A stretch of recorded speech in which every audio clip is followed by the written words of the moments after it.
आपकी बातों से लग रहा है कि आप बिल्कुल भी पसंद नहीं करते हो तांत्रिक को। बिल्कुल नहीं, देखना भी पसंद नहीं करता हूँ। मेरा और तांत्रिक का हमेशा 36 का आंकड़ा ही रहता है लगभग। मैं सभी को ना पेल के रखता हूँ, तांत्रिकों को। मतलब कैसे? पेल देता हूँ, जिससे मतलब मेरे पास अगर डंडा भी है ना तो मैं उसके जप्प देने से। तांत्रिक क्या करता है कि ऐसे ऐसे गंदे कार्य करता है कि अपनी शक्ति पाने के लिए वो किसी भी हद तक जा सकता है। बोलो अपनी जो प्राइवेट बोल रहा है कि एक वशीकरण है।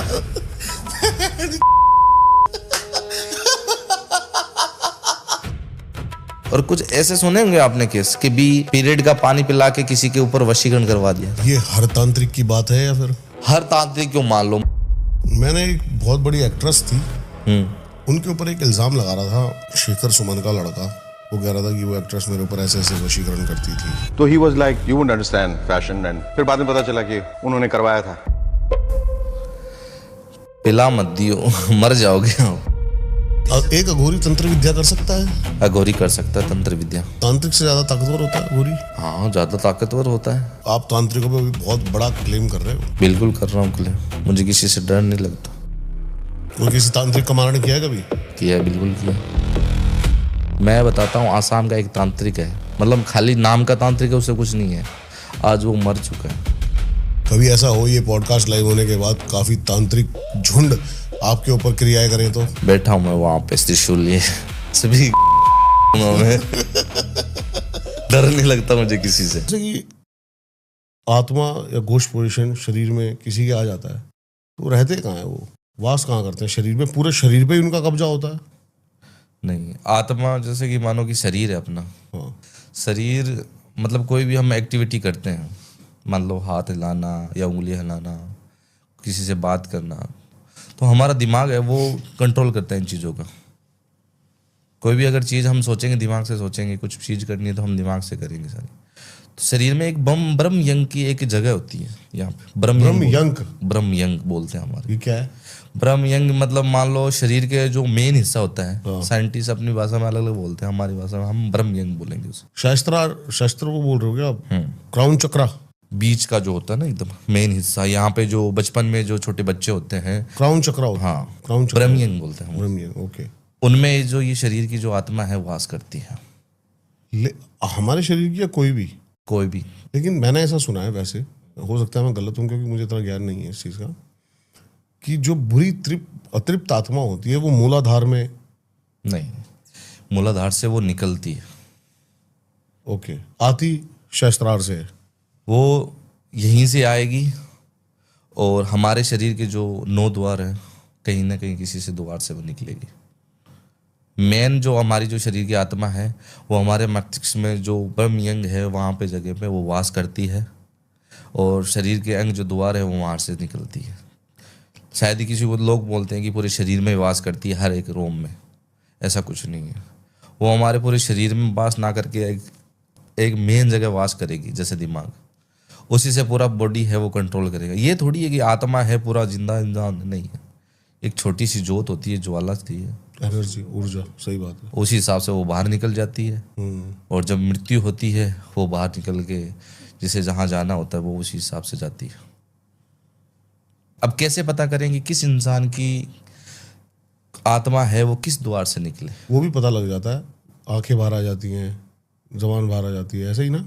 जैसे कि मान लो किसी ने कभी बुरे कर्म किए हो या खाली पैसे के पीछे भागा हो, तो वो जो ब्रह्म की यमराज के जो दूत होते हैं ना, वो क्या दांत निकल के ऐसे बाहर, किसी के सींग, मतलब इतना भयंकर रूप लेते हैं कि मानो कि सामने वाले फट जाती है।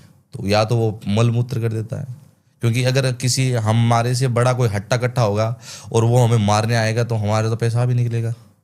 वैसा ही उस रूप में आता है। मतलब जिंदगी में किसी ने अगर खाली पैसे के पीछे भागा है वो इंसान, और उसने कभी प्रेम, किसी धर्म, कई ऐसे मतलब काम धर्म में नहीं किए हैं, कोई सही काम नहीं किया, खाली पैसे के पीछे भागा है, उसका निश्चित देख लो आप, मल मूत्र से ही उसका जो प्राण है वो बाहर निकलेगी, उसकी आत्मा मल मूत्र से ही बाहर निकलेगी, उसके अलावा कहीं से नहीं निकलेगी।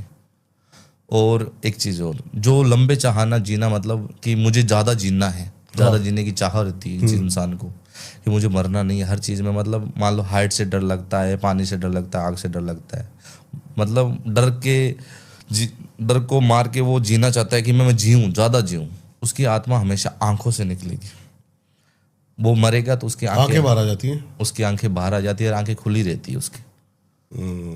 और जो निर्भाग्य, मतलब मानो कि उसे धर्म मंगो, प्यार, उसे कोई मतलब नहीं है, वैराग्य है, वो वैराग्य है, वैराग्य है। उसकी आत्मा, हमेशा ध्यान रखो, उसकी आत्मा नाक से निकलेगी, नाक से। और नाक से अगर जो आत्मा निकलती है उसे बहुत शुद्र माना जाता है। शुद्र आत्मा जो बोलते हैं ना, सीधा जाके वो सीधा, एक तो होता है कि नरक, एक होता है स्वर्ग, वो स्वर्ग में जाएगी सीधी आत्मा, क्योंकि वो वैराग्य जीवन जी रहा है, उसे मतलब नहीं है धर्म, मतलब माँ बाप, अमीरी गरीबी, उसे कोई मतलब नहीं है उस चीज का। मुक्त है वो मुक्त है, वैराग्य है। उसकी आत्मा हमेशा नाक से निकलेगी। एक जो धर्म की राह पे चलता है, पूजा पाठ करता है, अपने सनातन धर्म को आगे बढ़ाता रहता है, एक ही धर्म अपनाया रखता है और किसी का बुरा नहीं चाहता, उसकी आत्मा हमेशा मुख से निकलेगी, उसका मुंह हमेशा खुला रहेगा। लोगों की धारणा तो ये है कि आत्मा निकल गई, लेकिन लोगों को पता नहीं है कि किसकी आत्मा किस द्वार से निकली है। क्योंकि गरुड़ पुराण में हम देखते हैं, गरुड़ पुराण में हर एक चीज का हर तरीके से वर्णन है। लोग पढ़ते हैं लेकिन अर्थ नहीं समझते। जब कोई मरता है, गांव में लोग गरुड़ पुराण का क्या है कि कथावाचक किसी को बुलाते हैं, किसी ब्राह्मण को, कि जिस दिन जो मर गया है तो 12 दिन तक वो गरुड़ पुराण सुनते हैं कि भी महत्व क्या है, किसी की आत्मा है वो शरीर से निकल के गई है तो गई कहाँ, उसमें सारा वर्णन है। जब इंसान की शरीर से आत्मा निकल जाती है तो वो इस तरीके से देखता है अपने शरीर को कि मानो इसकी आत्मा वापस घुस जाऊं उस शरीर में। अपने परिवार को रोते हुए देखता है, बिलखते हुए देखता है कि मेरा भाई बेटा रो रहा है, मेरा भाई रो रहा है, मेरी पत्नी रो रही है, मतलब पूरा प्रयास करेगा कि भी मैं उसके अंदर घुसूं कैसे भी करके, लेकिन वो घुस नहीं पाएगा। लोग रो रहे हैं, उसे कुछ दिलासा दे रहे हैं, मतलब हर चीज देखेगा।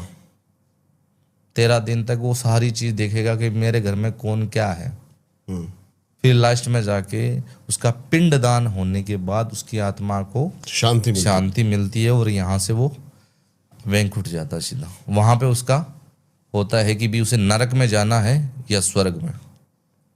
मैं एक चीज सोचता हूँ, सारे धर्म जो है सनातन से निकले हैं, परंतु और धर्मों में ये रिचुअल्स नहीं होते क्या? तो उनकी आत्मा को मुक्ति नहीं मिलती होती?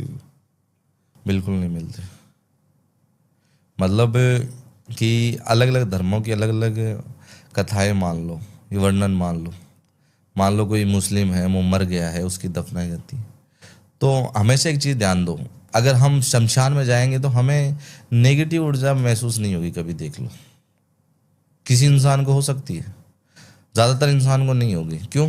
क्योंकि वहाँ पे अपने जो पंच तत्व का जो शरीर होता है ना, वो क्या है कि पूरा ख़त्म हो जाता है। अपना शरीर 5 तत्व से बना है, धरती, आकाश, वायु, अग्नि, जल, इन चीज़ों से बना हुआ है। अगर इस शरीर को हम जलाएंगे नहीं तो क्या है कि इस शरीर को हम दफनाएंगे तो कीड़े पड़ जाएंगे। मतलब एक तरीके से हम जिंदा इंसान को दफना रहे हैं तो कीड़े पड़ेंगे तो उसका क्या होगा। और हम मुर्दे को हम किसी के हवाले कर रहे हैं, मान लो ज़मीन में गाड़ रहे हैं, उसमें कीड़े पड़ेंगे। अगर शरीर पे अगर कोई सो रहा है, उसका हम पैर रख के जाएंगे तो उसे गुस्सा नहीं आएगा क्या? वैसे ही उनमें है, अगर वहाँ पे किसी ने दफनाया है, मान लो मुसलमान लोग दफनाते हैं, और वहाँ पे सबसे ज़्यादा खतरनाक वो एरिया होता है कब्रिस्तान। वहाँ पे लोग जाते हैं तो ऐसी ऐसी घटनाएं होती है वहाँ पे कि मानो किसी की जान चली जाती है, किसी के पीछे जिन जिनाल लग जाते हैं, कोई प्रेत लग जाता है। ज़्यादातर तो इन केसों में होता रहता है। मेरे पास बहुत लोग आते हैं, मुसलमान लोग बताते हैं कि शरीर से मैं इन चीज़ों से परेशान हूँ, मैं क्या बताऊँ। मुसलमान तंत्र पावरफुल है, कुछ घंटा ही नहीं है, हमने सिखाया उन्हें। मुसलमान मतलब अगर मानो पुर्तकाल से चली आई चीज़, पुर्तकाल में मुसलमान थे? नहीं थे, बिल्कुल भी नहीं थे। राजा महाराजाओं के टाइम में आए हैं, उससे पहले भगवान श्री कृष्ण, इनका ज़माना था। मतलब ये आए थे और इन्होंने धर्म का क्या है कि वहाँ पे झंडा गाड़ा था कि भी हमें सनातन धर्म को आगे बढ़ाना है। सही, सत्य। और उसके बाद लोगों ने क्या है, धीरे धीरे धारणा बना ली। क्यों? क्योंकि जब खाने का जो उस टाइम था ना, जो लोग अनाज बोते थे तो उसमें कमी थी, क्योंकि प्रजा राजा के अधीन थी कि राजा जो करेगा हम वही चीज़ करेंगे। वही चीज़ करेंगे। राजा जब क्या है कि सभी को प्रजा को बांटता था ना, क्योंकि प्रजा जब कोई भी बीज बोती थी, अनाज देती थी, वो राजा को कर देती थी, मतलब एक तरीके से ब्याज, समझ गया। वो अनाज के रूप में देता था। और जितना अनाज बचता था तो वो क्या है, प्रजा के लिए प्रॉपर नहीं था, वो साल 1.5 साल में ख़त्म हो जाता था। और अनाज बोने के लिए जो बोते थे तो कभी कभार क्या है कि अकाल पड़ जाता था, बरसात नहीं होती थी, उस टाइम में राजा उनको दे देता था। धीरे धीरे करके एक तरीके से भूखमरी आ गई थी। फिर भूखमरी लोगों ने क्या किया कि भी इसका निवारण कीजिए, मतलब वहाँ पे रत्न होते थे अलग अलग है, उनको राजा को ज्ञान देने के लिए, मतलब बोलते हैं ना हम एडवाइजर, ओके एडवाइजर होते थे। वो एडवाइजर बताते थे कि भी अगर अनाज नहीं है तो हम मांस का सेवन कर सकते हैं। समझ गया। मांस का सेवन करेंगे, एक तो मांस सस्ता मिलता है, बाजार में नहीं मिलता, किसी को भी मार के हम खा सकते हैं। इस तरीके से वहाँ से क्या है कि कुछ लोगों ने अपनाया कि भैया ये सही है, इसे हम ग्रहण करेंगे तो हमारा ना तो 1 रुपया भी लगेगा, हम किसी चीज़ को मार के हम खा सकते हैं। वहाँ से कुछ लोगों ने तो इसको अपना लिया कि भी खा लो, कुछ लोगों ने नहीं अपनाया। ऐसे करके वो एक तरीके से राक्षस बनने लगे। और मुसलमान लोगों ने ये भी माना है कि मुसलमान की उत्पत्ति शूर्पणखा से हुई है। शूर्पणखा रावण की बहन, जिसकी ये लेकिन मैंने पहली बार सुना है ये शूर्पणखा। हाँ, मुसलमानों, ये तो मोहम्मद जी थे जो। नहीं, बिल्कुल भी नहीं। शूर्पणखा रावण की बहन थी। लोगों ने कहानी बना रही है, मतलब मनोरंजन चाहिए लोगों को हमें, मतलब मानो कि किसी टीवी में दिखा रहे हैं, किसी मोबाइल में दिखा रहे हैं कि इस तरीके की कहानियाँ इस तरीके से हुई थी। ऐसा कुछ नहीं है। मान लो कि महाभारत हमें दिखा रहे, महाभारत देखी होगी आपने शायद। बहुत महाभारत में एक द्रौपदी का चीरहरण होता है, तो हम उस चीज़ को देखते हैं तो हमारे मन में क्या भावना पैदा होती है कि भी ये गलत हो रहा है। और वही चीज़ हम मूवी देखें कि किसी की वस्त्र हरण हो रहा है, किसी का कपड़े उतार रहे हैं, तो हमारी अलग भावना होगी। क्यों? क्योंकि हम महाभारत को महाभारत के रूप में देख रहे हैं और मूवी को हम मूवी के रूप में देख रहे हैं। तो हमें लोग जो दिखाएंगे उसी हिसाब से, हम घर से अगर मान लो कि हमारे बचपन से ही हमें बताया जाता है कि सभी हमारी बहनें हैं, तो बहनों के रूप में देखा जाए। और घर से ही हमें बताया जाए कि ये हमारी बहन है, बाकी कोई बहन नहीं है, तो हम हमारी बहन को बहन मानेंगे और किसी बहन को बहन नहीं मानेंगे। माँ को माँ के रूप में देखते हैं, किसी दूसरी की माँ को माँ के रूप में नहीं देखेंगे। जो हमें दिखाया जाता है दरअसल वही चीज़ होती है, अगर नहीं दिखाया जाए तो कुछ भी नहीं हो। लोगों को क्या चाहिए? मनोरंजन। अब मीराबाई का इतिहास मैं आपको बताता हूँ। लोगों ने क्या दिखाया मीराबाई का कि भी एक गुड़िया के रूप में राजा महाराजाओं के पुतले बनाए गए हैं, इससे मतलब आप चूज कर लो कि इसके साथ आपकी शादी होनी है। समझ गया। वहाँ पे काफ़ी गुड़िया रखे थे, मतलब वहाँ पे श्री कृष्ण का भी गुड्डा वहाँ पे था कि भी वहाँ पे किसी भी आप राजा को पसंद कर लो, आपकी उसी के साथ शादी होनी है। कि भी श्री कृष्ण की उसने पसंद कर ली वहाँ पे, उसके बाद उसने ये माना कि यही हमारे स्वामी है, यही हमारे पति परमेश्वर है। ठीक है। ऐसा कुछ नहीं है। अगर ग्रंथों में पढ़े ना तो मीराबाई का इतिहास हमें पता चले कि भी मीराबाई कौन थी और उनका इतिहास क्या था। लोगों ने तो मन का कहानियां बना रखी है कि भी लिखा होता है पूरा, ये कहानी काल्पनिक है। क्या था मीराबाई का इतिहास? मीराबाई का इतिहास ये था कि जब मीराबाई एक दिन बाजार से निकली थी, जब एक जो होता है ना वो खाल उतारने वाला, मोची जो जूते बनाते हैं, जब वहां से निकली थी तो मोची की दुकान पे रुक गई। वो एक जानवर की खाल उतारा था एक मोची। जब मीराबाई ने देखा कि भी ये मोची ये खाल उतार के कर रहा क्या है, पूरा दृश्य देखा उसने खाल उतारी, खाल उतार के उसकी जूतियां बना ली। मीराबाई ने देखा कि अब ये अपना शरीर है, मरने के बाद क्या पता हमारे शरीर को भी क्या है कि उतार के कोई जूती बना के पहने। जब मीराबाई ने ये चीज़ सोची कि भी मेरे शरीर को भी आखिर में मतलब मैं मर जाऊंगी तो मेरे भी शरीर को यहाँ से फाड़ के जूते बनाएंगे। जब मीराबाई को ये चीज़ दृश्य अपने आप पे ली कि भी मेरा शरीर भी मेरी चमड़ी उतार के जूते बनने हैं, तो ये मेकअप देखकर किस काम का, मेकअप देखकर किस काम का, मैं मरने के बाद मेरा किसी काम का नहीं है, ये शरीर नश्वर है और इसके चमड़ी के जूते बनेंगे। मतलब जूते बन रहे थे उस खाल के, तो उसने लगा कि भी मेरे भी खाल के जूते बनेंगे। वहीं पे रविदास जी थे। रविदास जी एक ये पंथ के एक कवि गुरु थे। थे, कवि थे, कवि नहीं थे, पंथ के गुरु थे बहुत बड़े। वहां से मतलब उनको देखा था और अपना जितना भी मेकअप देखअप था वहां पे मुंह धो के वहां पे मीराबाई ने रविदास जी के पैर पकड़ लिए कि रविदास जी, मैं कोई रानी वाणी नहीं बननी, मैं तो सेवा में लगूंगी, मुझे इस शरीर का क्या करना है, इसके तो जूते बन रहे हैं, इसकी खाल उखाड़। सही बात है। वहां पे एक पास में कुंड पड़ा था, जो शरीर की जो खाल होती है ना जानवर की, वो क्या है भिगोने के बाद क्या है कि एकदम ना प्योली बन जाती है, फिर उसको क्या है कि जूते बनाए जाते हैं। वहां पर ड्रम पड़ा था, वहां पे खाल पूरी एकदम भिगो के रखी थी। रविदास जी ने एक चुल्लू भर पानी उसको दिया मीराबाई को, मीराबाई को चुल्लू भर पानी दिया। सभी लोग राम राम करते हैं, जप करते हैं। तो उसी टाइम मीराबाई ने हाथ ऐसे किए और पानी लिया, और पानी में श्री कृष्ण के साक्षात दर्शन हुए, मतलब खाल के पानी में श्री कृष्ण के दर्शन हुए उनको। और इस श्री कृष्ण के दर्शन होने के बाद उस मीराबाई ने उस खाल का पानी पी लिया था। पीने के बाद श्री कृष्ण जपती रही। उसके बाद ये जो मीराबाई है श्री कृष्ण की दासी बन गई, एक तरीके से भक्त बन गई, एक तरीके से प्रेमिका बन गई। वहां से वो इतिहास है। लोगों ने ग्रंथों में इस तरीके से लिखे और लोगों काल्पनिक दिखाते हैं मूवियों में कि भी मीराबाई गुड्डो के साथ उनकी शादी, ऐसा कुछ नहीं है। अगर हम वो चीज देखना चाहते हैं, मतलब लोग हमें दिखाएंगे ना, वो चीज हम देखना पसंद करेंगे। अगर घर में जो महाभारत चल रही है, मतलब कृष्ण लीला चल रही है, वो नहीं देखेंगे, सही कह रहे हो। रूम में जाके मूवियां देखेंगे। उससे कोई ना हमें शिक्षा नहीं मिलनी, इससे हमें क्या है कि अवगुण मिलने हैं, उससे हमें क्या है कि खराब चीजें ही दिखने को मिलेगी। हम मान लो कि कोई राक्षस मान लो अभी इसी कलयुग का किसी के साथ बलात्कार कर रहा है और कर रहा है, कहाँ से सीख के आया वो? किसी ने सिखाया उसे बलात्कार करना? नहीं सिखाया। वो किस चीज़ों में, मतलब मूवियों में, इन चीज़ों में देखता है ये सब होता हुआ, ये सब होता है। शरीर के अंग है वो लोगों के सामने दिखाए जाते हैं कि भी कुछ अंग ऐसे होते हैं जो स्त्री के मान लो दिखाने के नहीं होते हैं, वो भी अंग लोगों के सामने वो दिखाए जाते हैं पर्दे के ऊपर कि भी ये देखो इन चीज़ों का ये होता है। ऐसा कुछ नहीं है। आप जिस तरीके से ढक के रखोगे ना हर चीज़, मतलब एक कहावत है, अगर आप कोई भी चीज़ ढक के रखोगे ना उस पर मक्खियाँ भिन भिनाएंगी, मक्खियाँ भिन भिनाएंगी नहीं, मक्खियाँ नहीं आएगी। और खुले एक चीज़ पे कोई भी देखो मक्खियाँ भिन भिनाएगी उसके ऊपर। वैसी चीज़ें हम अगर शो करेंगे किसी चीज़ का, हम शरीर का क्या है दिखावा करेंगे, तो उस शरीर का क्या है कि लोग उस पर आकर्षित होकर कहीं ना कहीं गलत कदम उठाएंगे और हो सकता है आपके शरीर को नोच के खा भी जाए।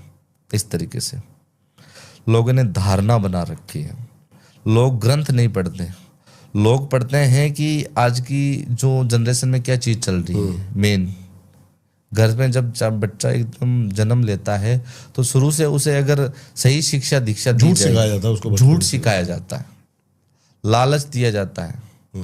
और घर से वो जो बच्चा जब बड़ा होता है तो उसे 10 का नोट दिया जाता है कि जा चीज खाए। 10 के नोट का अहमियत उसे नहीं पता, 10 नोट क्या होता है, 10 का नोट। यही उसके हाथ में एक किताब थमा दे, भगवत गीता थमा दे, तो वो धर्म की राह आगे बढ़ाएगा और सनातन धर्म को आगे बढ़ाएगा।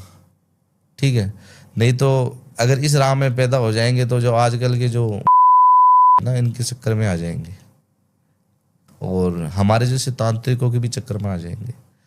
सीधी बात है। मतलब मान लो तांत्रिक कोई अघोरी कोई है, मान लो मैं भी मान लो एक तरीके से मैं मेज पे लेता हूँ, किसी और पे क्यों लूँ, मैं अघोरी हूँ, लोग मेरे पास परेशानी लेके आते हैं कि मैं बहुत ज़्यादा परेशान हूँ किसी शरीर से। मेरा उद्देश्य किसी को बुरा लगवाना नहीं है, लेकिन मैंने ये सुना है कि अघोरियों का काम ही नहीं है ये, अघोरियों का काम तांत्रिकों का काम है। मैं क्या बोलता हूँ आपको, तांत्रिक अघोरी इनका काम है दिशा दिखानी, कार्य नहीं करना। अगर दिशा, एक अघोरी तंत्र विद्या कर सकता है? अघोरी कर सकता है, तंत्र विद्या कर सकता है, क्योंकि मतलब मान लो एक तांत्रिक ऐसी चीज है कि कामुक इच्छा ज्यादा रखता है। वो तांत्रिक से ज्यादा ताकतवर होता है अघोरी? हाँ, ज्यादा ताकतवर होता है। अघोरी क्या करता है कि कुछ नियम कायदे कानून के अंदर बंधा रहता है और तांत्रिक की कोई सीमा नहीं होती। तांत्रिक अगर कार्य करेगा कामुक इच्छा को रख के रखेगा, मतलब उसके जो काम वासना है ना वो सबसे ज्यादा पावरफुल होती है। उसका जो नित्य नियम है वो कामुक है, मतलब किसी के साथ संबंध बनाएगा तो बनाएगा। अपनी भोली भाली बहन किसी तांत्रिक के कंट्रोल में अगर आ गई तो उसका पूरा शरीर जिंदगी भर नाश हो जाएगा।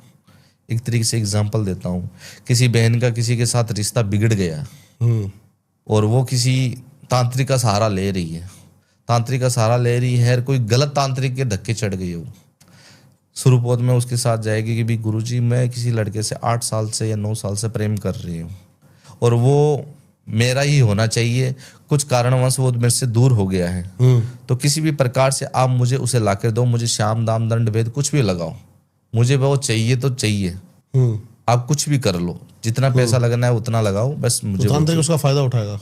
तांत्रिक क्या बोलेगा, ठीक है बेटा मैं कर दूंगा। 1 दिन करेगा, 2 दिन करेगा, फिर क्या बोलेगा, बेटा काम आपका हो चुका है, बस खाली 99% हुआ, 1% बाकी है, आप एक काम करो, जल्द से जल्द ने अपने के शरीर का ना नग्न अवस्था में एक फोटो भेज दो, मतलब बिना कपड़ों के। वो परेशान होगी कि भी ये क्या चीज़ मांग ली, क्यों?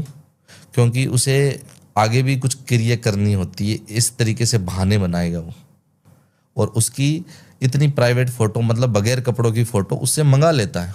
ये होता है? होता है, बिल्कुल होता है। मेरे पास इतने केस आते हैं ना ऐसे कि भी मेरी फोटो लेके मुझे ब्लैकमेल करती है। वो फोटो लेने के बाद वो क्या है कि कुछ क्रिया वगैरह करता है, उसके सामने फोटो वीडियो बना के भेज देता है कि भी ये देखो मैंने ये किया है, वो किया है। फिर क्या है, दूसरे तीसरे दिन फोन कर दिया कि बेटा एक काम करो, आप वीडियो भेजो मुझे अपने शरीर का पूरा, ऐसे ऐसे करके, मतलब कुछ ऐसी हरकतें खुद की, मतलब मानो अगर कोई लड़का है तो मान लो मस्टरबेट कर रहा है, इंग्लिश में बोले तो, या हस्तमैथुन कर रहा है, या मतलब लड़कियां कुछ ऐसी चीज़ें हरकतें करती है, वो वीडियो मेरे को भेजो, वो बहुत इंपॉर्टेंट है। लड़की परेशान हो जाती है कि गुरुजी ये चीज़ें क्यों मांग रहे हो, अरे बेटा इसमें लगनी है, ये चीज़ें ये करनी है, वो करनी है, नहीं तो जल्दी बोलो, 24 घंटे का टाइम रहा, आप मेरे को भेजना है तो भेज दो, नहीं मैं काम यहाँ से बंद कर रहा हूँ। लड़की परेशान हो जाती है, लड़का तो चाहिए मुझे, गलती कर बैठती है, वहाँ पर वीडियो से भेज देती है। फिर उसे क्या करता है कि तांत्रिक उसे बुला लेता है कि भी आप मेरे पास आओ, अभी 2 घंटे रहा है, 2 घंटे में आपका काम होने वाला, जल्दी आ जाओ मेरे पास आओ। फिर बोलते हैं देखो बेटा एक बात और बताऊं, आपके शरीर में ना, आपके शरीर को दोष लगा पड़ा है, जब आपने मुझे फोटो भेजी थी ना, वो शाप दिखा रहा दे रहा था मुझे, या तुम्हारे ऊपर दोष लगा पड़ा है। मैं देखो बेटा एक तरीका बताता हूँ आपको, किसी के साथ संबंध बनाना हो जिसे आप जानते भी नहीं हो, जिसके साथ आप संबंध बनाओ उसे आप जानते नहीं हो, तो वो परेशान हो जाती है, गुरुजी मैं ये नहीं करूँगी, मैं अपने प्यार से ही प्यार करती हूँ, उसी के साथ ये सब चीज़ें कर सकती हूँ मैं। तो फिर क्या करेगा तांत्रिक की बहाना मारेगा, देखो बेटा मैंने तो 2 घंटे का बोला है, अगर देख लो। तो अब वो बोलेगी गुरुजी मैं कहाँ से ढूंढ के लाऊं इसे इंसान को जिसे मैं जानती नहीं, और उसके साथ ऐसे कैसे संबंध बना लूँ। देखो बेटा अगर तुम चाहो तो मैं कर सकता हूँ, लेकिन मेरे शक्तियाँ हैं, मुझे कुछ शक्तियाँ डोनेट करनी पड़ेगी, मतलब ख़त्म हो जाएगी मेरी शक्तियाँ, लेकिन मैं तुम्हारे लिए कर सकता हूँ। वो तीसरी गलती कर बैठती है लड़की, उसके साथ संबंध बना लेती है। फिर 2 घंटे के बाद वो बोलती है लड़की अब तो काम हो जाएगा ना, मेरा वो लड़का वापस आ जाएगा ना, शादी करेगा ना मुझसे। तांत्रिक के तो लहू मुंह लग गया, मतलब शेर के मुंह में अगर एक बार शेर के ना खून लग गया ना मुंह में, उसके बाद क्या है कि वो किसी की बात नहीं मानेगा। एक बार उसने शरीर का संबंध बना लिया, 2 घंटे बाद लड़की को भेज दिया, दूसरे दिन फोन करता है बेटा जल्दी आओ, तुम्हारा काम हो चुका है, जल्दी आओ, खुशखबरी ले जाओ यहाँ से। बेटा देखो मैंने काम कर दिया, बट एक क्रिया बाकी रह गई है। गुरुजी कौन सी क्रिया? जो हमने कल जो अपना दोस्त निवारण काम किया था ना, उसमें थोड़ा सा ना छवि रह गई है, दोस्त तो चला गया, उसकी छवि रह गई है, वो दूर करने के लिए हमें वापस वो क्रिया करनी पड़ेगी। वो दूसरी बार उसके साथ संबंध बना लाता है, ऐसे करके वो गंदे जाल में फंस जाती है। जब चाहे उसे बुला लेता है।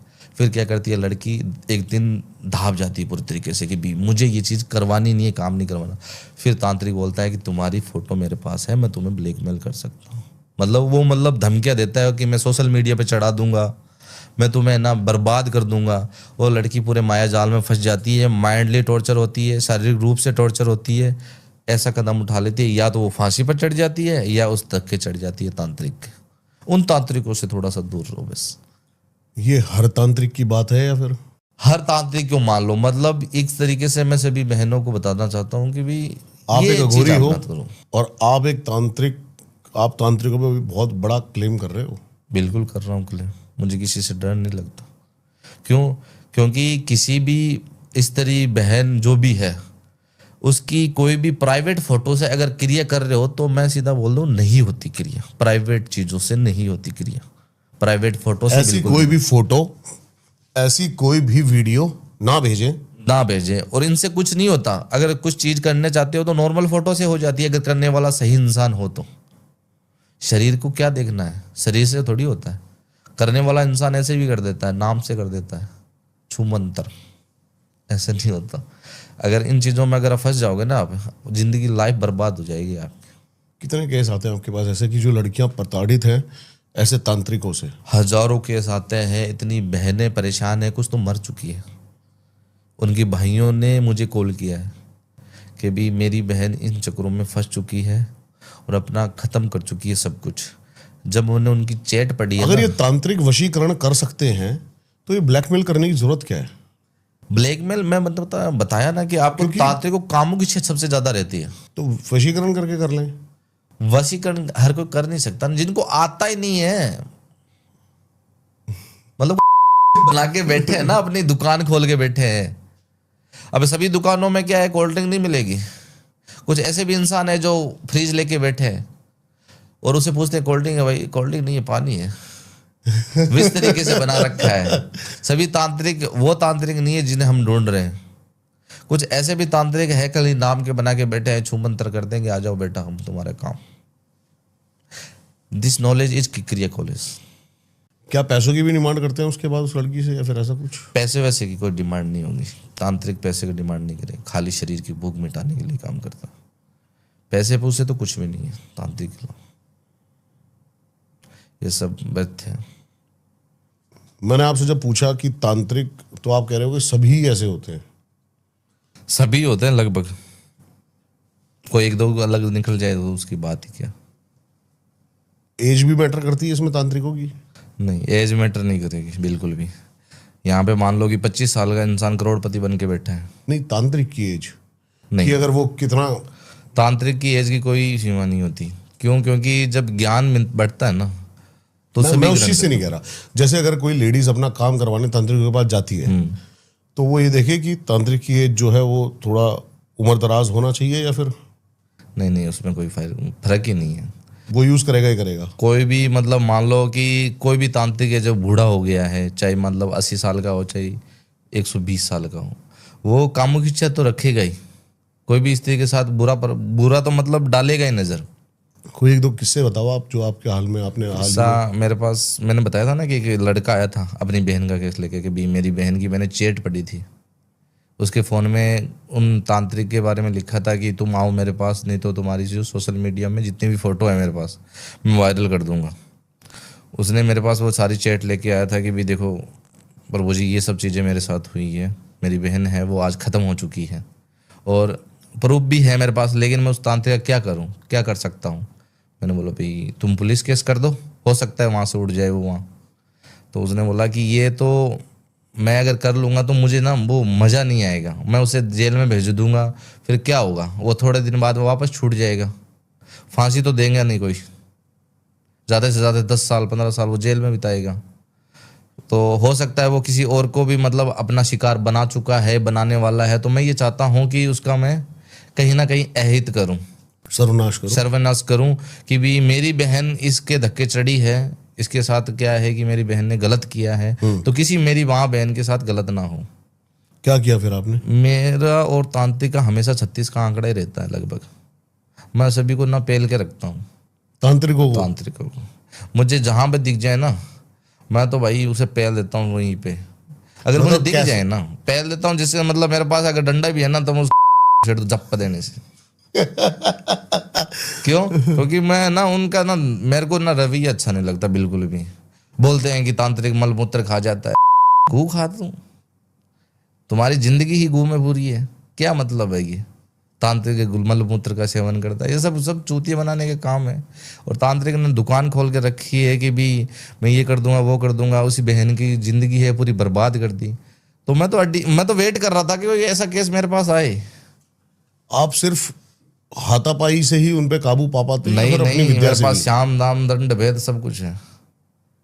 अगर हाथ से नहीं तो मैं अपनी भी शक्तियां हैं जो मेरे गुरुवर ने मुझे प्रदान की है, उन चीजों से। तांत्रिकों के पास प्रेत होते हैं, पिशाचनी होती हैं, आप गुरुओं के पास भी ऐसा कुछ? हमारे पास शिव भगवान का आशीर्वाद होता है। ये भूत प्रेत का हमारे पास कोई भी आने जाना कामवान नहीं है। क्यों? क्योंकि हमें जो काम करना है, हम क्या है कि सर्वप्रथम अपने ईश्वर को साथ में लेके हम कार्य करते हैं। भूत प्रेत यह है कि हमें अगर कुछ समाज के परे काम करना है, मतलब प्रकृति के खिलाफ कार्य करना है। मान लो किसी का मरण करना है, मरण मान लो, मरण क्रिया।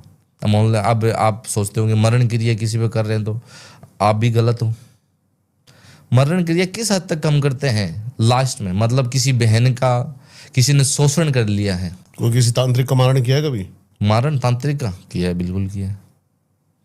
मैं बताता हूँ, आसाम का एक तांत्रिक है, मतलब खाली नाम का तांत्रिक है, उससे कुछ नहीं है। आज वो मर चुका है। नाम और बताता हूँ, कालिदास है उसका नाम। उसने मतलब इतनी बहनों का अहित किया है, इतनी बहनों के साथ उसने गलत कार्य किया है। वो बहनों ने मुझे कांटेक्ट भी किया वापस कि भी आपका बहुत बहुत धन्यवाद। क्यों? क्योंकि मैं एक इंटरव्यू में बोल के आया था कि मैंने उसका ये सब किया है, तो सभी ने मुझसे कांटेक्ट किया कि आपका धन्यवाद। मैंने कहा कैसे धन्यवाद? कि भी गुरुजी मैं उससे तांत्रिक के धक्के चढ़ चुकी थी पहले ही, बहुत पहले।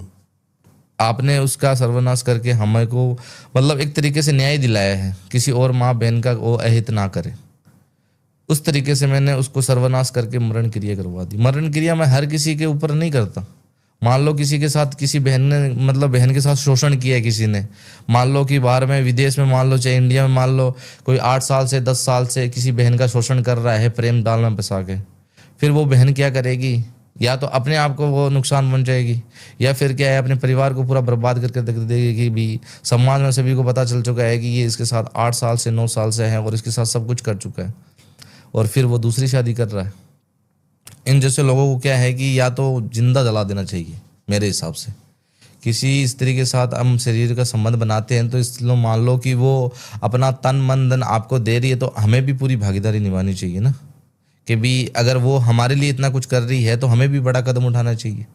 हम उसे शादी करके अपने घर की लक्ष्मी भी बना सकते हैं ना कि उसके साथ शरीर का संबंध बना लिया, उसे इस तरीके से हत्या मतलब मान ली, या शारीरिक रूप से टॉर्चर किया, या मतलब उसके पेट में बच्चा गिर गया है, या मान लो वो कोई बच्चा पैदा कर चुकी है फिर भी वो उसके साथ शादी। ऐसे केस मतलब हजारों आते हैं मेरे पास कि भी मेरे एक बच्चा है और इसका बाप है वो छोड़ के चला गया।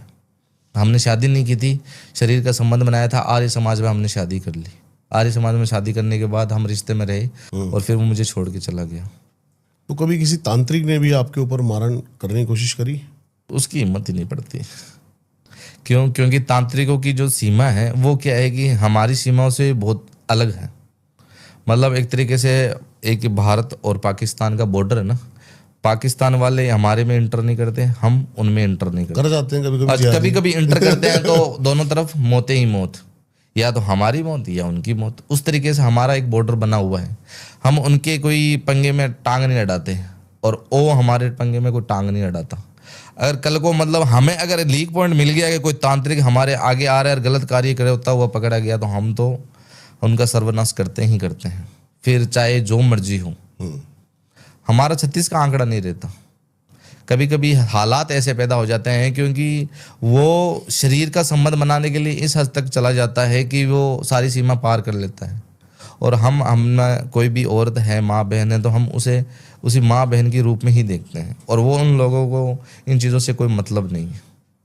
वो खाली यही चीज़ देखता है कि हमें हमारी शरीर की भूख है, मिट रही है, किसी का काम करते हैं। कुछ लोग ऐसे भी है कि करके दे देते हैं काम, लेकिन उसका जो मोल भाव है ना वो थोड़ा सा क्या है कि कठिन हो जाता है।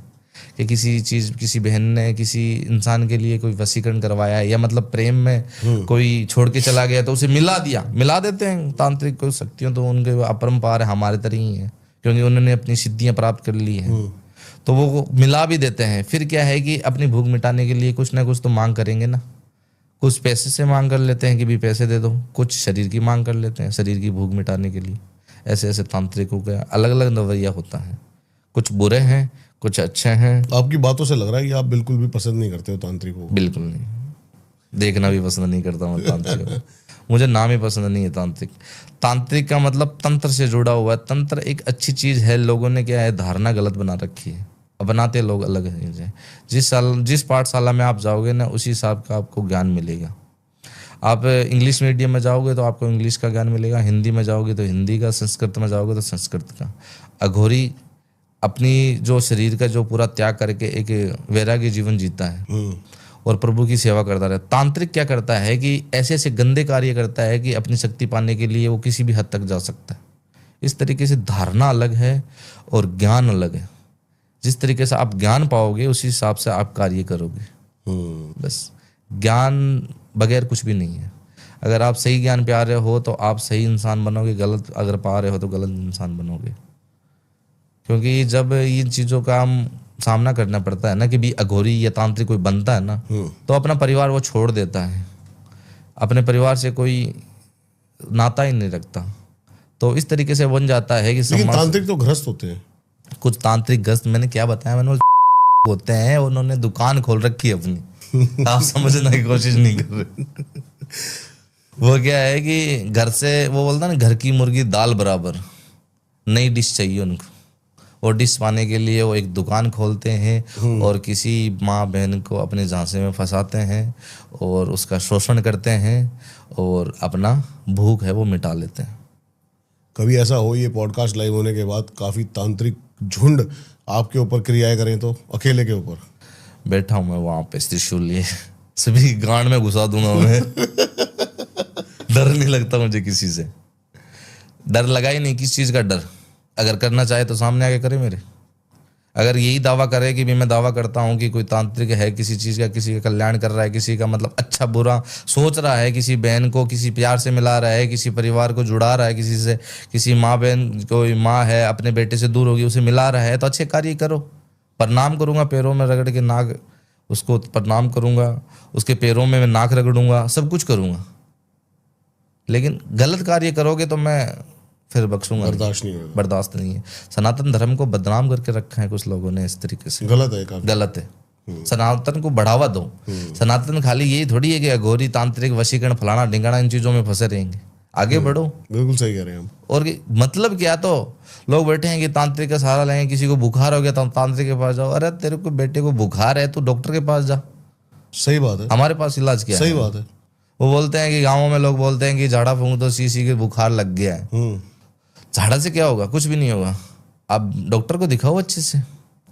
मतलब ही नहीं है, लोगों ने धारणा बना रखी है। मैं ऐसी ऐसी चीजें बताऊं ना, मतलब किसी बोलते हैं कोक बंधन हो गया, कोई भांज बन गई है। मेन कारण क्या है आपको पता है? आज तक शायद ये आपने सुना होगा। बताइए। जो अपनी बहनें हैं, माता हैं, वो पीरियड टाइम में कुछ कपड़े लगता है ना, जो मानसिक धर्म आता है, वो कपड़े लगाती हैं या कुछ आजकल की चीजें चली आती है। वो क्या करते हैं, हम लोग कूड़ेदान में डाल देते हैं। वो कूड़ा कहाँ जाता है? वहाँ पे जहाँ पे कूड़ा पूरा फेंका जाता है, तो वहाँ पे गायें पशु वहाँ पे चरते रहते हैं ना, वहाँ पे वो खा लेती है गायें। और उन कपड़ों में कितने बैक्टीरिया होते हैं? इतने बैक्टीरिया होते हैं कि किसी पेट में चले जाएं तो पूरी सड़न पैदा हो जाए। और कुछ गायें ऐसी होती है जो गर्भ धारण कर चुकी है और वो कपड़ा वो खा ले और बैक्टीरिया उसे लग जाए तो उसको कितनी तकलीफ होगी। उसका बच्चा है उसके पेट में ही मर जाएगा, उसकी आंखों में आंसू आएगा, वो हृदय से मतलब एक अलग तरीके से मान लो कि भी उसकी हाय है वो उस बहन को लगेगी। किसी का भी कपड़ा हो उस बहन को लगेगी तो उसका कोक है। अगर मेरा बच्चा अगर तूने मारा है तो मैं अगर हाय दे रही हूँ तो तुम्हारा बच्चा अंदर ही मरेगा ना। वो इस तरीके से कोई तो बांझ बन जाएगी। उस कपड़े को इस तरीके से फेंको कि किसी जानवर के पेट में ना जाए, क्योंकि उसमें इतने बैक्टीरिया होते हैं कि मानो किसी भी की जान ले सकता है। इस तरीके से गायें देखी है मैंने कि जो मूत्र की जगह होती है ना, उसमें सड़न लग जाती है, कीड़े लग जाते हैं, और उन गायों को कितनी तकलीफ होती होगी। अब वो तकलीफ किसी बहन को लग जाए तो, किसी औरत को लग जाए तो जीना दुश्वार हो जाता है। वो तो जानवर है, बोल नहीं सकती, किसी को रो लेती है, परेशान हो जाती है और अपना बच्चा भी खो देती है कभी कभार। बस उन कपड़ों को दूर रखो। और कुछ ऐसे सुने होंगे आपने केस कि भी पीरियड का पानी पिला के किसी के ऊपर वशीकरण करवा दिया। सुना होगा आपने, तो इतने सारे पॉडकास्ट किए, सुना है? मैंने एक बहुत बड़ी एक्ट्रेस थी, अभी तो वो MP है, मैं नाम नहीं ले सकता उनका। उनके ऊपर एक इल्ज़ाम लगा रहा था शेखर सुमन का लड़का। वो कह रहा था कि वो एक्ट्रेस मेरे ऊपर ऐसे ऐसे वशीकरण करती थी। पानी पिला के। पिला मत दियो, मर जाओगे आप। पीरियड के जो कपड़ा होता है ना, उसमें बैक्टीरिया इतने ज़्यादा होते हैं, इतने रेयर केस में बैक्टीरिया होते हैं कि मानो अगर किसी के शरीर में प्रवेश कर जाए ना तो जाता है या किसी चीज़ की बीमारी हो जाती है। क्योंकि जब ये आपने तो बहुत बार सुना होगा, तो ये जो बीमारी है तो एक तरीके से मतलब किसी शरीर में प्रवेश कर गई ना तो उसका कोई इलाज भी नहीं है। और पीरियड का जब वो गंदा चीज़ गंदा खून निकलता है ना, वो शरीर को शुद्ध करने के लिए, जब शरीर में गंदगी पैदा हुई है ना, तो वो मासिक धर्म से किसी शरीर की स्त्री के जो शरीर से ना वो गंदगी बाहर निकलती है। उसका अगर हम किसी इंसान को पानी पिलाएंगे तो इंसान निपट जाएगा, वहीं सल्ट जाएगा। कर मत लेना किसी तांत्रिक के घर में आके बोल दे पीरियड का पानी पिला दो, मर जाएगा तुम्हारा प्यार करने वाला। सारी गलत क्रियाएं करवाते हैं लोगों से। गलत क्रियाएं करवाते हैं। किसी भी स्त्री के साथ अगर शरीर का खिलवाड़ कर रहे हो ना तो वशीकरण कुछ भी नहीं होता। कोई भी मेरी बहन, कोई भी माता मेरी अगर बात सुन रही है तो मैं यही बोल रहा हूँ, वशीकरण चीज जैसी कोई चीज कोई आम इंसान अपने लिए नहीं करवा सकता। खाली अघोरी या तांत्रिक वो स्वयं कर सकता है। कुछ मंत्रों से किसी का वशीकरण कर रहा है तो उसी के लिए ही सीमित रहता है, दूसरे कंट्रोल में नहीं होगा। आप बोलोगे कि मेरे लिए वो लड़की वश में करवा दो, आपके कंट्रोल में नहीं होगी, वो मेरे कंट्रोल में जरूर हो जाएगी। मैं कुछ भी बोलूंगा उसे वो कर लेगा। इसके अलावा बहुत सी चीजें हैं, कामुक साधना है, महामोहिनी वशीकरण है, ऐसे चीजें। महामोहिनी वशीकरण का एक मुझे याद आ गया चीज, अयप्पा नाम का एक मतलब भगवान है अपना, सॉरी मैं वापस बोलूँगा, अयप्पा भगवान मतलब तमिलनाडु में, कर्नाटका में, वहाँ पे लोग बहुत पूछते हैं इनको, इनकी उत्पत्ति कहाँ से हुई, ये कहाँ से मतलब इनका जन्म हुआ, इनकी धारणा क्या है। महामोहिनी रूप से बताऊंगा मैं आपको, इसका वर्णन वहाँ से स्टार्ट हुआ है। एक महिषासुर नामक राक्षस था, महिषासुर सुना होगा आपने, उसको मारा था देवी दुर्गा ने, सुना है। अपने शेर पे सवार होके उनको त्रिशूल से मारा था। और उसकी एक बहन थी महिषी राक्षसी, तो उसने अपने भाई का बदला लेने के लिए ब्रह्मा की बहुत तपस्या की। ये नॉलेज शायद ही आपको मिल जाएगा, आपको स्कंद पुराण में मिल जाएगा, इसका स्कंद पुराण में इसकी पूरी कथा मिल जाएगी आपको। तो ब्रह्मा जी की बहुत तपस्या करके उसने एक वरदान मांगा था कि भी मुझे अमर कर दो। ब्रह्मा जी ने बोला मैं अमरता का वरदान मैं आपको नहीं दे सकता, उसके अलावा आप बहुत कुछ मांग लो आपको मैं दे सकता हूँ, लेकिन खाली अमरता का वरदान नहीं दे सकता, क्योंकि अमरता का वरदान दोगे तो वो सबको सर्वनाश कर देगी, सभी का तहस नहस कर देगी। तो वो बहुत चतुर थी इन चीज़ों में। तो बोला कि राक्षसी बोली कि प्रभु आप अमरता का वरदान नहीं दे रहे तो एक वरदान मुझे ऐसा दो कि मुझे वो इंसान मारेगा जो शिव और विष्णु भगवान की औलाद होगा, दोनों की औलाद। समझ गया। अब दोनों तो नर है, दोनों का मिलन भी नहीं हो सकता, संबंध भी नहीं हो सकता, और इनकी संतान भी नहीं होगी। तो राक्षसी ने वरदान मांग लिया और ब्रह्मा जी ने तथास्तु वरदान दे दिया उनको कि भी आपका वरदान आपको मिल चुका है। तो उसने पूरे तीनों लोक में तहस नहस करना स्टार्ट कर दिया, क्योंकि वो उन बच्चों से मरेगी जो शिव और विष्णु भगवान के पुत्र होंगे। वो तो दोनों नर हैं, मेल हैं। अब उनके पुत्र कैसे हो सकते हैं? जितने भी देवी देवता हैं त्राहीमाम करने लगे और गए सीधा विष्णु भगवान के पास, क्योंकि वही लीला करते हैं सारी। विष्णु भगवान के पास जाने के बाद विष्णु भगवान ने को अरदास लगाई कि भी प्रभु इनसे मुझे छुटकारा मारो, नहीं तो ये राक्षसी हमें सबको मार डालेगी। तो विष्णु भगवान ने उनकी अरदास सुनी और मोहिनी रूप धारण किया। मोहिनी वशीकरण का मतलब किसी का ऊपर वश करना नहीं होता, उसके चेहरे में इतना ग्लो लाना कि अपनी नजर पड़ जाए ना उस पर, तो हम मोहित हो जाएं कि भाई क्या चीज है। एक तरीके से मतलब अपने आप में सम्मोहन हो जाना। तो विष्णु भगवान तो हमेशा लीला करते रहते हैं, उन्हें तो लीला करनी थी। इतना भयंकर रूप बनाया, इतना सौंदर्य रूप बनाया कि मान लो किसी का भी मन उसके भी आ जाए, उस पर आ जाए। तो मोहिनी रूप जैसे ही धारण किया और शंकर भगवान के पास चले गए। शंकर भगवान तो हमेशा इन चीज़ों से दूर रहते हैं, कामों की इच्छाओं से, लेकिन उनका इतना मनमोहना रूप बना कि उनका वीर्य वहीं पे निकल गया, और वो वीर्य विष्णु भगवान के गर्भ में धारण हो गया, और वहाँ से उनका पेट है बच्चे के रूप में बाहर आ गया। और उनकी जो बच्चा था वो अयप्पा के रूप में संसार में आया। उनके दोनों का जो मिलन था, समझ गया। उनका जो बच्चा हुआ था उनका नाम था अयप्पा भगवान थे। अयप्पा भगवान ने उस राक्षसी का अंत किया। अंत करने के बाद उनकी जो उनका जो मूर्ति है वहाँ पे स्थापना की, और आज भी तमिलनाडु में वहाँ पे उनकी पूजा पाठ करते हैं। और ये सच्ची घटना है, ये नहीं बोलूँगा कि भी दोनों के कैसे संबंध बनाया, ये नाम लें उनका वीर्य उत्पन्न। स्कंद पुराण में इसका पूरा वर्णन पूरा है। वर्णन है। आप पढ़ोगे, नॉलेज लोगे तभी आपको मिलेगा, और ऐसे नहीं मिलेगा। कोई केस बताओ, क्योंकि आपने अब तक तो बताया कि तांत्रिकों से परेशान पीड़ित लोग आते हैं, लेकिन ऐसा मैं केस जानना चाहता हूँ जो आपको लगता हो कि काफ़ी बड़ा केस था। केस तो मैं बता रहा था, बीच में आपने सुना नहीं, बताइए बताइए। बीच में आपने काट दिया। मैंने बताया था ना कि एक भाई था, वो अपनी बहन की चेट लेके आया था कि अच्छा, वो पूरा केस, अच्छा बताइए। पूरा केस था, आपने सुना नहीं, बीच में कोई दूसरी कहानी। बताइए।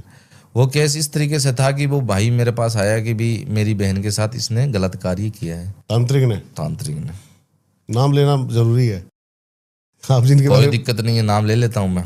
जब तांत्रिक का जो मैंने चेट पढ़ा कि भी उसका जितनी भी डिटेल्स थी, आज भी उसके पास वो पड़ी थी, मतलब तो उसमें वो वीडियो भी मिली जो नगन, सब कुछ था कि भी कैसे वीडियो उसने मंगाए हैं, कैसी फोटोएं उन्होंने मंगाई है कि इस तरीके से हम काम करेंगे।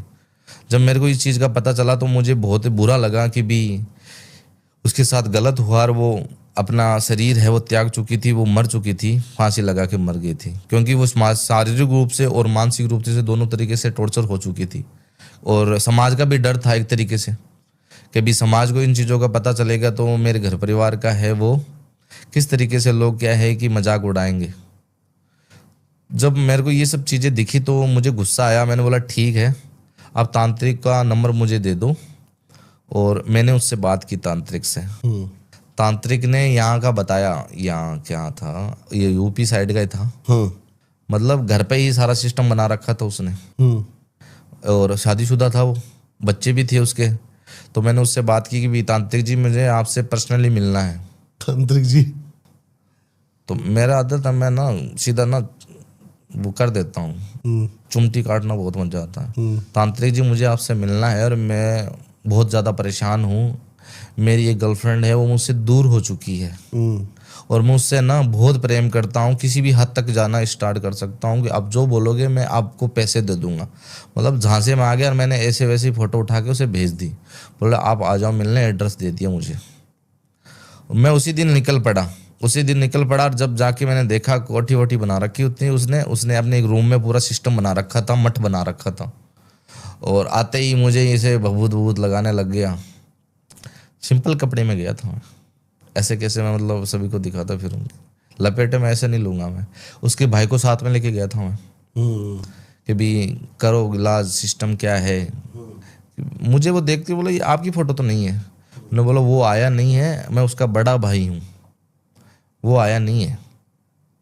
आप मुझे बता दो क्या क्या करना है, कितने रुपए हैं, मैं लेके आया हूँ पैसे, आप कर दो। अब उसने ना फोटो वोटो में ऐसे ऐसे करने लग गया, और 2-3 लड़कियां भी बैठी थी पास में, और लोग आ भी रहे थे वहाँ पे।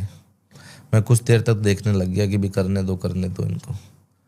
फिर जब मेरी बारी आई, मैंने उसको सुनाया, मैंने सुन ये जो तूने दुकान खोल रखी है ना, बंद कर दे, नहीं पहले के ना मैं सुझा दूंगा तुम्हारे। तो उसने बोला ये से कैसे बोला। मैंने कपड़ उसके सर पे बाल बाहर ले आया, बाहर सभी सिस्टम बना के उसको बहुत पहला, इतना पहला कि मतलब उसकी सुझा दी थी मैंने। और फिर उसको मैंने फोटो दिखाई, इसको जानता है ना तू,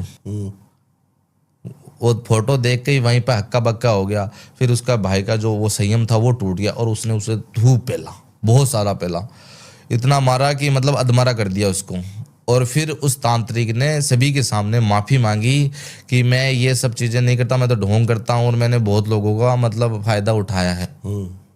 उसको मैंने वहाँ पे से लेके राजस्थान लेके आया, मैं उसको राजस्थान लेके आया, और उसको खूब कुछ दिन रख के, भूखा प्यासा रख के, मतलब बहुत मारा उसको। बहुत मारने के बाद मैंने उसको इस तरीके से बनाया कि मानो लोगों को अगर वो दिखे ना तो मन घृणा पैदा करे लोगों को, इस तरीके से। मतलब वैसे तो उसको मार पीट के ऐसे अधमरा तो कर ही दिया था, टांग वांग तोड़ दी थी उसको, इस तरीके से मारा कुटा कि भी आज तक वो तांत्रिक जी नाम ही नहीं लेते किसी तांत्रिक का। मतलब ये बोलते नहीं है कि मैं तांत्रिक हूँ।